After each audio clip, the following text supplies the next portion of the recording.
So, paano ba tayo mag-lettering? Tuturo ko sa inyo paano ang ginagawa ko kapag nag-lettering. Siyempre, una, sa mga ah,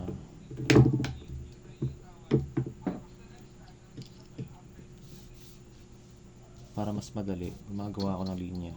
Ito, halimbawa, ito yung colored paper. So, yun nga, ang kalahati nito. Yan.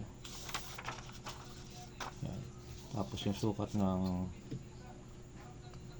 ruler, ilalagay ko ito. Ito yung gagamitin natin panukat kung gaano ka dapat yung lettering na gagawin natin. So, ito yung para sa baba. Ito naman yung para sa mga katawan niya. Ito yan. So, ginawa ko na yan. Dito, dito, dito. Yan, nasukat niya. Yan. So, halimbawa ito, letter H. So, sumukat tayo rito. At yung gitna niya, ayan. So, palak ko hanggang dito. Ayan, hanggang yan. So, ang gusto ko ito, itsura ng letter H. So, umikot. So, itong mismong guhit ko, ito yung sukat niyan. Ganyan kalapad yung parang katawan ng letter H. Yan, ito rin. Yan. Yan, kung napapansin nyo, bumilog ako, di ba? So, paano ginawa yung bilog na yan? So, ito dito muna tayo. So, yung may square to, di ba? Meron tayong maliit na square dyan. So, kukunin natin yung gitna nito. Yung gitna naman ito. At ito. Yan. So, para makuha natin yung itsura niyan, ito yung pinaka gitna nito. Iikot lang natin yung lapis. Yan, katulad yan. Yan. Dito rin. Yan, ganyan. Yan, nakuha ko. Ito rin.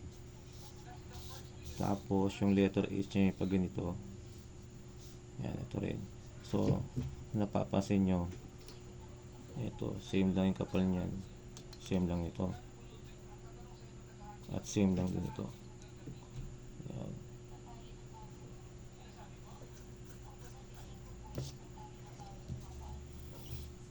Ngayon, yung pabilog na, paano ako ginawa yung pabilog? Diba, same nito. Tapos,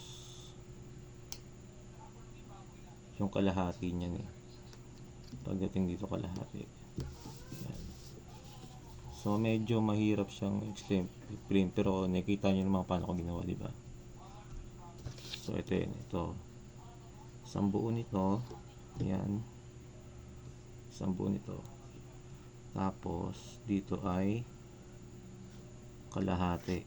Kalahati yan. Tapos, yung kalahati nito, ito yung iikot natin. At kalahati nito dapat ito. Ayan. Ngayon, dahil dito may guhit na siya, di ba naglagay tayo ng mga guhit niyan? Ito na yung magiging itsura niya. Yan.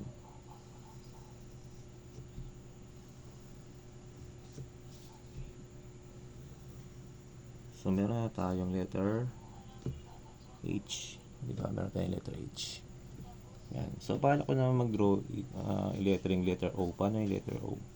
Diba? Meron tayo dito. Ito, diba? Meron tayo dito sa baba. Naguhit, diba? Meron din tayo rito. Ito yung guhit niya.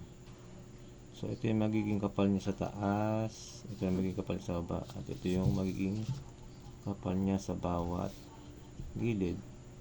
So, ngayon, una, kunin natin yung dito naman yung nasa gitna. Kunin natin itong pinaka gitna. Ayan. Dapat, ito, yung pinaka gitna nito, magkaparehas yung sukat nito. Ngayon, kung anong sukat nito, ayan, kita ba? Nakikita ba? Sukat nito, parehas lang dapat dito. So, para kang magagawang triangle, kailangan ayan. So, ibig sabihin dito ka mag-i-start Same lang dapat yan. Para kapag inikot natin dito yung lapis, same lang yung magiging sukat niya. O, ayan. Same lang yan. Ngayon naman, yung dito naman, yung pag ito yung malaking curve. Yung malaking curve para letter C. Nagawa tayo sa isang maliit na C at isang malaking letter C. So, ngayon, ito dapat to same na ganito rin yung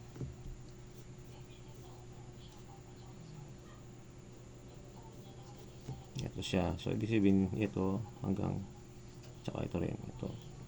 Tapos, yung gitna rin ito yung gitna, di ba? Ito yung gitna niya. So, ibig sabihin, pwede tayong gumawa ng curve. Ito yung ibabaw ng letter O natin. O, ayan. So, dahan-dahan lang din. Dahan-dahan dating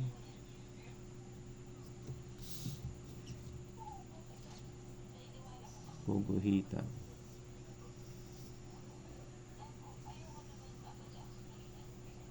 O, yan. Meron na tayo sa ibabaw.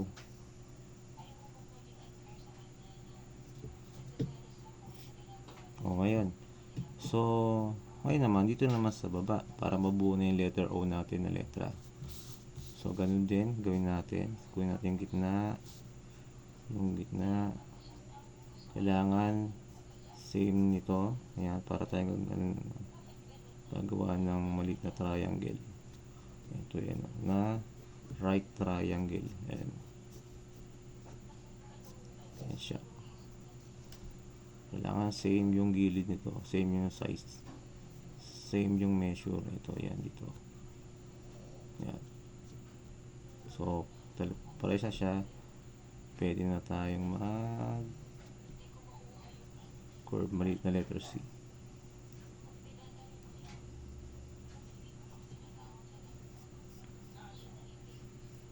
Okay, meron tayong maliit na letter C. Ngayon, gagawa tayo ng malaking letter C. Parehas lang natin dito. Ito rin, parehas natin dito. Kunin natin gitna dito. Para mabuo na natin yung letter O.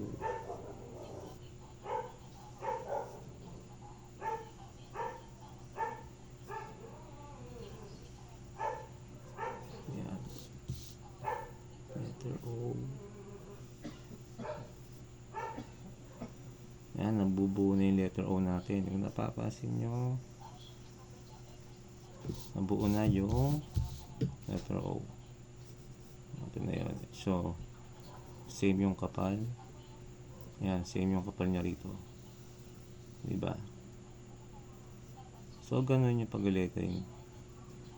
So, ito na yung ibang lettering na ginawa ko. Nakat ko na siya. Same size din. Same size din ito. So, yan po. Letter E. Yan, letter E. Tapos, meron tayong letter G. Yan, letter G. Ayan. Letter G. Diba? W. Ayan, W. Tapos, letter R. Ayan. Letter R siya. Ayan, meron na ako napisan dito. Meron tayong letter B. Ito yung letter B. Oh. Ito, ganun din ang ginawa ko.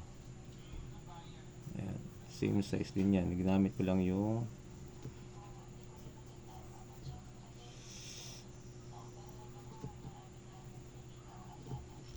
ayan, B-O-T. So, boot yung spelling yan. Boot. So, gagawa tayo niyang grade 3 boot. Paano? Ayun, paano naman natin to ikakat? Ayan. Diba? Pansin nyo, may mga lettering na siya, diba? Siyempre, ikakata natin yan. Nakamit ng gunting. So, dahan-dahan lang sa paggamit ng gunting. Baka bukod sa magupit, hindi maganda yung gupit natin, magupit pa yung daliri natin. So, dahan-dahan lang. Kuha lang tayo ng letra. Okay, maganda. Ito muna, letter B. Unahin natin ito. Ayan. So, gupitin lang natin ng dahan-dahan.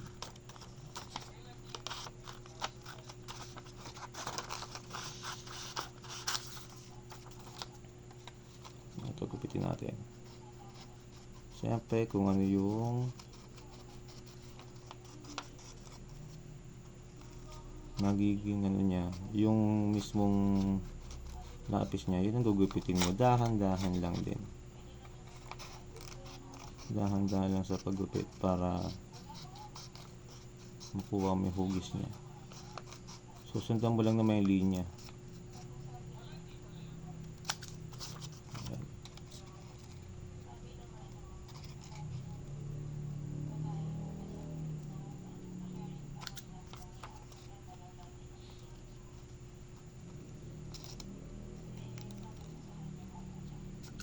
Yan. Meron tayo. So, paano naman sa loob? Paano gugupitin niya? Siyempre, tutupi lang natin to. Yan. Tapos, ito gugupitin natin to. Yan. Tapos, subukan natin. Yan. Since na may butas siya, dito natin siya gugupitin or dito. Alam mo mas madali? Tingin ko mas madali rito. Yan. Gugupitin natin yan. Then, dito natin gugupitin.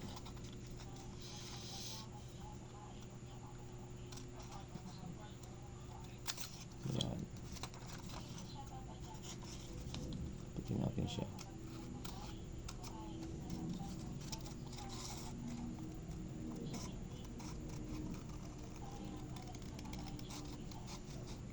Dahan-dahan lang din.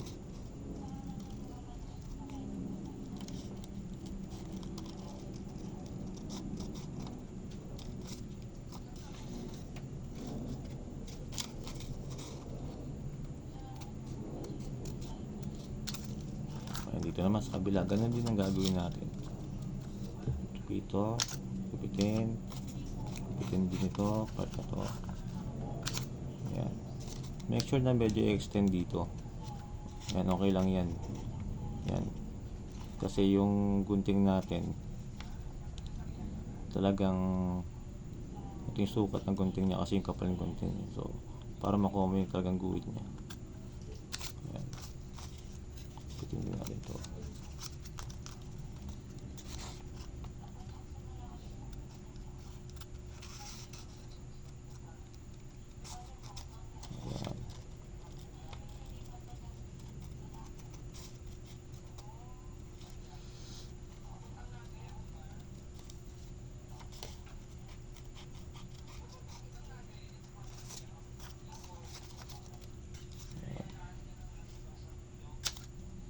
O, diba? Okay na. Meron na tayong letter B. Ngayon, so medyo manipis siya, diba? So, pwede tayo maglagay ng parang sa ilalim niya, background. Ilalagay natin siya ng background. Sa paglagay ng background ng letter cutting, consider lagi natin yung kulay niya. Kung light color ba siya or dark color. Kung itong kulay nito ay dark color, so dapat ang magiging border niya ay light color, halimbawa yellow, yan, para mas ma-emphasize mismo yung kulay niya. Yan, para mas makita siya. O, diba? Kitang-kita yung kulay yung kulay ng dilaw, yung red, diba? So, ganyan. Siyempre, gamit tayo ng glue.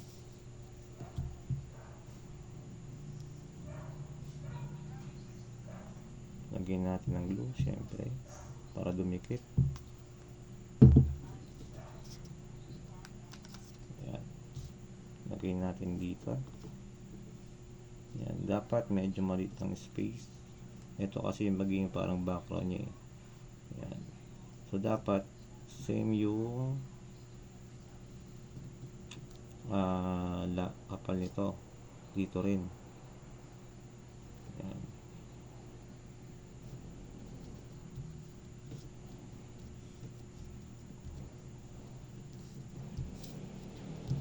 Tapos syempre gugupitin natin. Ayan. Tingnan natin ito. So, kunin natin yung size nito. Yan. Ito, pares ito. Kailangan ka pares ito. Dahan-dahan lang din. Kita ba? Okay. Yan, pares dapat ito. Yan. Pupitin natin. Dahan-dahan lang din. Pero pag sanay ka ng mag-letter ka at kahit mabilis, okay lang. Kung sanay ka na, kung marunong ka na. Basta pantay lang. Kaya ako matagal na akong gumagawa ng ganito, kaya sanay na ako. Kaya okay lang na mabilis. Pero nag-iingat pa rin ako kahit na mabilis. Sayang kasi yung gawa kong hindi maayos yung paggupit. O, yan ako. Diba? Ang ganda ng kulay. O, yan.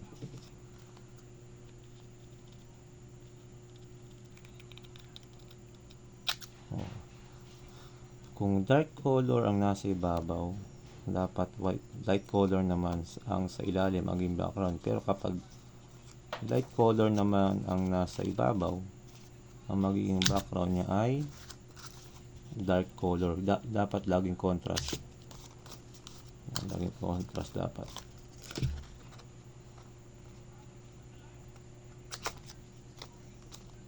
Para ma-emphasize yung kulay.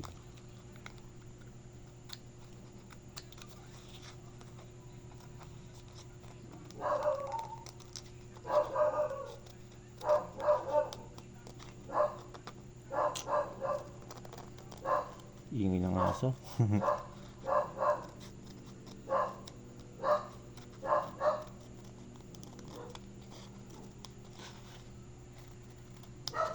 Ayan.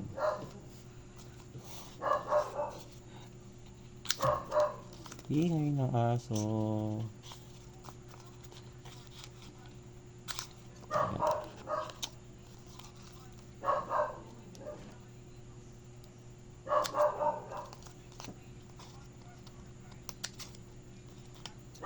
Kailangan pantay kasi. Tingnan ko kung maganda na. Okay na. So, titignan natin palagi kung pantay yung pagkakagawa natin. Hindi pwede yung tama na okay na. Dapat maganda. Huwag tayo masanay sa tama na yan.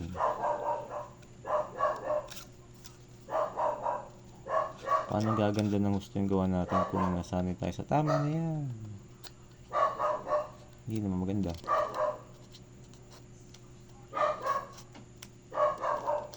Dapat maganda. Maganda pagkakagupit, maayos, pantay, hindi mabilis pero maayos pa rin.